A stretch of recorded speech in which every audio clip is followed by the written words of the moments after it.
UPPSC prelims के exam में भारतीय अर्थव्यवस्था में सबसे ज्यादा प्रश्न कहां से पूछे जाते हैं? अगर प्रीलिम्स का एग्जाम क्लियर करना है तो आपको बहुत जरूरी सवालों का जवाब पता होना है, जिसमें सबसे जरूरी यह है कि आपको किस सब्जेक्ट का वेटेज आपके एग्जाम के लिए कितना है।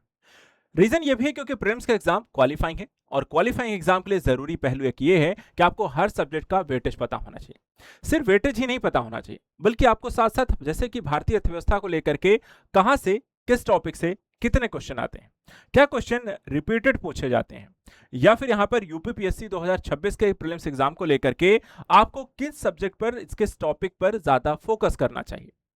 अगर नहीं पता है तो इस वीडियो को अगर आप देख रहे हैं तो वीडियो को पूरा जरूर देखें, क्योंकि आज हम आपको इन सारे सवालों का जवाब इस वीडियो में देने जा रहे हैं। और भारतीय अर्थव्यवस्था की प्रिपरेशन को लेकर के जो स्ट्रेटजी है, जो स्टडी यहां पर आप कर रहे हैं, वो पूरी तरीके से बदल जाएगी।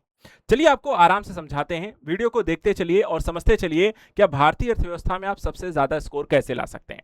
इसके लिए यहां पे करना क्या है कि आपको कुछ नहीं, आपको इस वीडियो में यहां पर जो एनालिसिस की गई है उसको आराम से देखिए। सभी अभ्यर्थियों के लिए यहां पे ध्यान रखना है, ये जो एनालिसिस है वो हमारी यहां पे एक बुक है यूपीपीएससी प्रीलिम्स की, ये यहां पे 2026 के एग्जाम को लेकर के यहां पे बनाई गई है। इसमें आपको सभी यहां पे प्रीलिम्स के जीएस सब्जेक्ट हैं और इसमें यहां पे ये सारे यहां पे एनालिसिस दिए हैं। साथ ही यहां पे हर टॉपिक के बेसिस पे आपको इसमें क्वेश्चन भी है पीवाईक्यू पिछले 2015 से 2025 का, जहां पे आपको डिटेल से एक्सप्लेनेशन भी किया गया है। तो अगर आप यहां पर इस वीडियो बुक को ले चुके हैं, पढ़ रहे हैं, तो बहुत अच्छी बात है, उसके माध्यम से लेकिन नहीं की हुई है तो इस वीडियो को भी पूरा देखिए, और हो सके तो आप यहां पर बुक भी ले सकते हैं।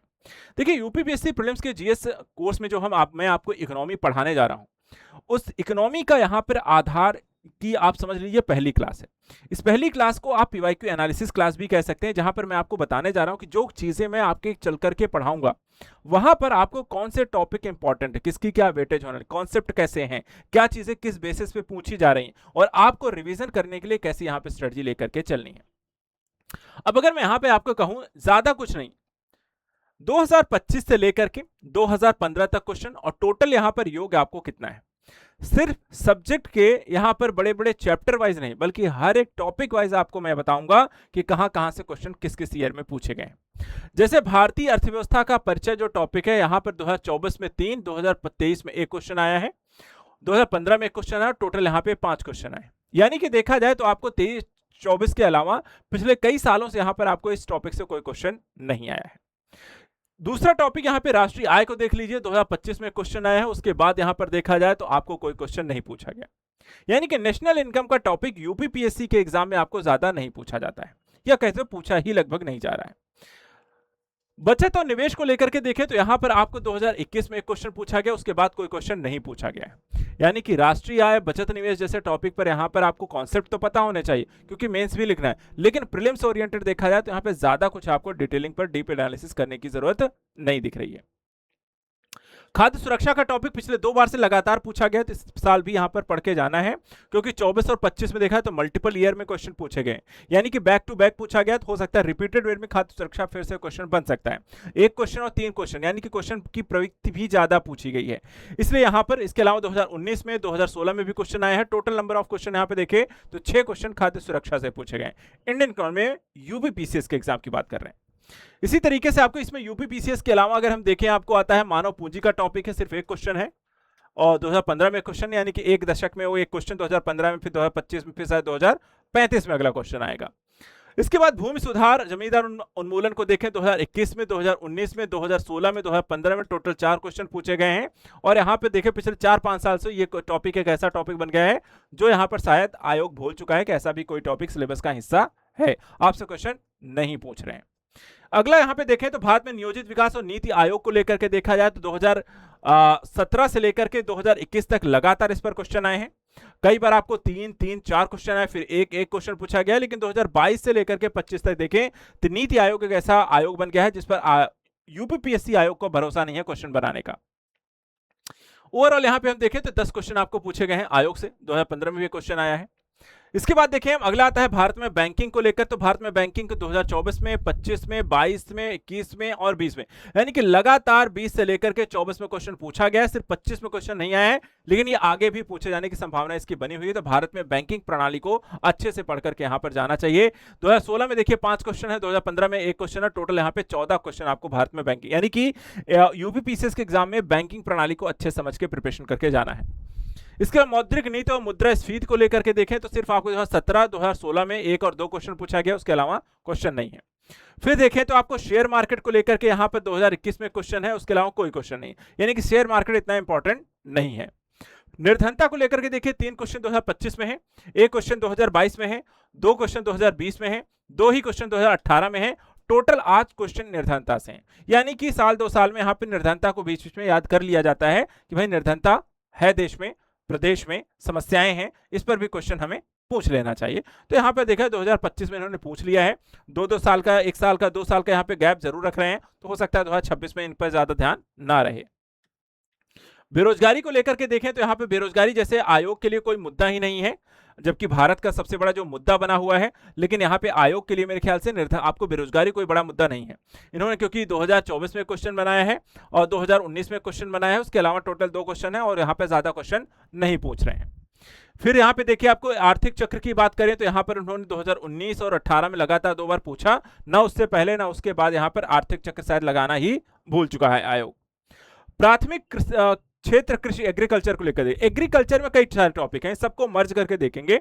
भारतीय प्राथमिक क्षेत्र हो गया, भारतीय कृषि समस्याएं हो गए, आंकड़े हो गए, उद्योग हो गए, कृषि आधारित, कृषि से जुड़ी योजनाएं हो गए, कृषि एवं कृषि क्रांतियां हो गई, न्यूनतम समर्थन मूल्य हो गया, इसके अलावा कृषि एवं प्रमुख व्यावसायिक संस्थाएं हो गई, कृषि मंडी हो गई। यहाँ पर देखिए पूरा एग्रीकल्चर टॉपिक सबसे डिटेल में आपको टॉपिक है, सबसे ज्यादा पूछे जाने वाला टॉपिक है। यहाँ पर आप देखिए 7 क्वेश्चन इन्होंने सिर्फ 2025 में यहाँ पर एग्रीकल्चर के भारत में प्राथमिक क्षेत्र कृषि को लेकर के पूछा है, 2024 में 1 क्वेश्चन है, उसके अलावा देखा जाए तो 2017 में क्वेश्चन, 9 क्वेश्चन यहाँ से। एग्रीकल्चर की समस्याओं पर हम देखें तो समय पर क्वेश्चन पूछ लिया गया है, 23 में, 18 में और 16 में। तो यहां पर आप देख सकते हैं, सॉरी एक ही क्वेश्चन है, समस्याओं पर 1 है। उसके बाद ये है आपका आंकड़े, कृषि से संबंधित आंकड़े जो है वहां पर 3, 1, 1, 5 क्वेश्चन है। बाकी आपके कृषि उद्योग योजनाएं, क्रांतियां, उस पर भी आपको समय समय पर 1-1 क्वेश्चन आपको पूछा गया है। इन रेगुलर बेसिस पे आपको कोई टॉपिक नहीं पूछा गया है, लेकिन 2 क्वेश्चन 3 क्वेश्चन आपको आता है। लेकिन अगर कंबाइंड लेकर के देखेंगे तो एग्रीकल्चर एक टॉपिक आपको निकल के आएगा। अगर मैं देखूं तो 2025 में आया है, 2024 में भी आया, 2023 में आया है, फिर यहाँ पर हम देखें तो आपको 2022 में आया है, 21 में अगर आप देखें तो 21 में भी है। एक साल यहाँ पे देखिए एग्रीकल्चर से कोई क्वेश्चन नहीं आया है, वो है आपका 2020 में एग्रीकल्चर से कोई टॉपिक नहीं है। फिर यहाँ पे आप देखिए 2018 में भी क्वेश्चन है, 2017 में भी क्वेश्चन है, 18 में है, 17 में है, 19 आपको 20 में कोई क्वेश्चन नहीं है, 19 में क्वेश्चन है, 18 में है, 17 में है, 16 में भी क्वेश्चन है और 15 में नहीं है। यानी कि 2015 से 2025 में एग्रीकल्चर से जुड़ा हुआ कोई ना कोई टॉपिक जरूर क्वेश्चन बना है। सिर्फ 2 साल ही ऐसे हैं जहां पे क्वेश्चन नहीं आया। तो यानी कि बैंकिंग है, बैंकिंग के साथ साथ यहाँ पे देखिए एग्रीकल्चर एक टॉपिक है जो कि आपको यहाँ पर पढ़ के जाना चाहिए, बहुत इंपॉर्टेंट टॉपिक है। इसके बाद आगे यहाँ पर अगर हम देखें तो और कौन सा यहाँ पर ऐसा ही टॉपिक निकल के आता है। फिर यहाँ पे देखिए मानकीकरण, मापकीकरण को लेकर के 2022, 23, 24 में लगातार क्वेश्चन पूछा गया है, ना उससे पहले और ना ही उसके बाद। 25 में यहाँ पे गैप है, 26 में हो सकता है क्योंकि लगातार कई साल से पूछ रहे हैं तो पूछ भी सकते हो, नहीं भी। द्वितीय क्षेत्र उद्योग को लेकर के देखें 2022 में क्वेश्चन है, 19 में क्वेश्चन है, 17 में 3 क्वेश्चन है, 16 में क्वेश्चन है, टोटल 6 क्वेश्चन है। यानी कि पिछले अगर हम लेकिन 2020 से लेकर के पैटर्न देखें 2025 तक का, तो यहाँ पिछले 6 सालों में आपको सिर्फ 1 बार ये क्वेश्चन पूछा गया है। इसके अलावा देखा भारतीय अर्थव्यवस्था और सार्वजनिक और निजी क्षेत्र को लेकर के अगर हम देखें तो यहाँ पर आपको 2023, 22, 21 और 20 लगातार 4 साल यहाँ पर इन्होंने क्वेश्चन पूछा है। फिर 2 साल का गैप है, फिर 1-1 क्वेश्चन पूछा है, टोटल 10 क्वेश्चन है। तो यहाँ भी 2 साल का आपका गैप हो चुका है, तो हो सकता है 2026 में एक बार फिर से सार्वजनिक निजी क्षेत्र भारतीय अर्थव्यवस्था को लेकर कोई क्वेश्चन पूछ सकते हैं। इसी तरीके से यहाँ पे भारत का विदेशी व्यापार, विदेशी मुद्रा को लेकर के देखें तो इन्होंने लगातार साल से यहाँ पर आपको 2023, 24, 25 में क्वेश्चन पूछा है। 26 में क्योंकि यहाँ पे लगातार पूछ रहे हैं तो पूछे जाने की संभावना बनी हुई रहती है। इसके अलावा 21 में भी एक क्वेश्चन है, 17 और 16 में क्वेश्चन है, टोटल आपको 7 क्वेश्चन इस टॉपिक से रहे, तो इसको भी पढ़ना है। फिर यहाँ पे सेवा क्षेत्र को लेकर के देखें तो 20 में, 18 में और 16 में 1-1 क्वेश्चन पूछा गया, टोटल 3 क्वेश्चन, लेकिन 2021 के बाद इन्होंने इसको पूछना छोड़ दिया है। नियामक संस्थाओं को लेकर के देखें तो 2018 में सिर्फ 1 क्वेश्चन पूछा गया। कर संरचना को लेकर के देखिए 2023 में, 21 में, 18 में, 17 में और 2016 में 4 क्वेश्चन है। टोटल 8 क्वेश्चन जो है आपको कर संरचना या टैक्सेशन पर है। वित्त आयोग पर भी आप क्वेश्चन देख सकते हैं, 2021 में क्वेश्चन पूछा गया है, उसके अलावा और उसके ना पहले ना उसके बाद में कोई क्वेश्चन आया इन पर। तो यहां पर ये कुछ टॉपिक हैं जो आपको बहुत हाईलाइटेड नहीं है आयोग के दृष्टिकोण से। संघवाद राज्य वित्त भी देख लीजिए, सिर्फ 1 क्वेश्चन आपको इतने सालों पूछा गया है। वैश्विक रैंकिंग्स भी देखें तो यहां पर आपको 2022 में एक क्वेश्चन है, उसके अलावा कोई क्वेश्चन यहां पे नहीं है।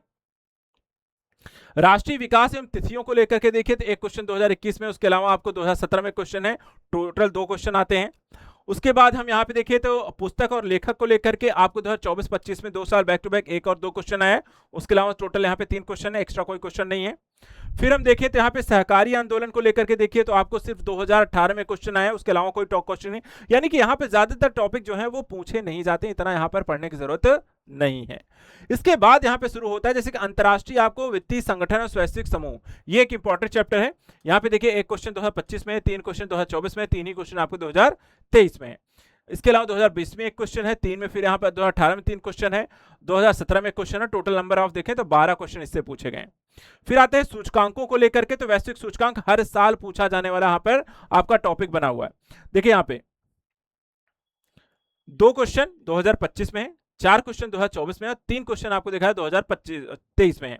फिर 2, 1, 5, 4, 2, 2, 1 लगभग हर साल पूछा गया को एक टॉपिक है, यानी कि आपको ये टॉपिक 26 क्वेश्चन, सबसे ज्यादा क्वेश्चन यहां पर आए हैं वैश्विक सूचकांकों को लेकर, इसको आपको अच्छे से पढ़ना है हर साल का, वो भी करंट बेस पे। ये आपको इकोनॉमी का कह सकते हैं कि कोई टॉपिक नहीं है जहां आपको पढ़ना है। हाँ, ये चीजें आपको आती है जैसे अंतरराष्ट्रीय वित्तीय संस्थान और वैश्विक समूह, ये हम इकोनॉमी के चैप्टर में पढ़ेंगे। रैंकिंग करंट का टॉपिक है, वो करंट के अंतर्गत पढ़ा जाएगा। फिर प्रमुख अधिनियम और नीतियों को लेकर के देखिए तो आपको एक क्वेश्चन आया है, उसके अलावा देखा जाए तो एक एक क्वेश्चन, 2 क्वेश्चन, मतलब कई सालों में यहाँ पर 4 क्वेश्चन पूछे गए हैं। पिछले 2 साल से कोई क्वेश्चन आया, 2023 में एक क्वेश्चन आया था, और पिछले 5-6 सालों में अगर हम देखें तो यहाँ पर इस पर एक ही क्वेश्चन आया हुआ है, तो बहुत इंपॉर्टेंट नहीं है।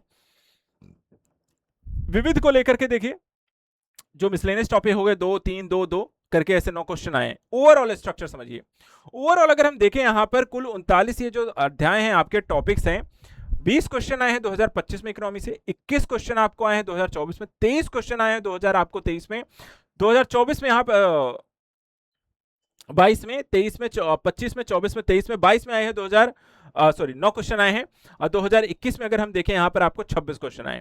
यानी कि अगर हम यहाँ पर सिर्फ 1 साल को छोड़ दें तो पिछले 5 सालों में लगातार आपको इकोनॉमी से 20 या उससे ज्यादा क्वेश्चन पूछा गया है, और इसलिए आपकी तैयारी करते समय आपकी हमारे जो अगली क्लासेस यहाँ पर होने वाली हैं वो इसी बेसिस पे होंगी। ऐसे टॉपिक जो कि यहाँ पर जरूरी हैं, जो इंपॉर्टेंट हैं, वहां पर हम ज्यादा फोकस करके चलेंगे। जो यहाँ पर आपको कम इंपॉर्टेंट है, जो ये पूछे नहीं जा रहे हैं, उनको हम यहाँ पर ज्यादा फोकस नहीं करेंगे, ना आपका समय खराब करेंगे, ना ही यहाँ पर आपकी परीक्षा में बाधा बनेंगे।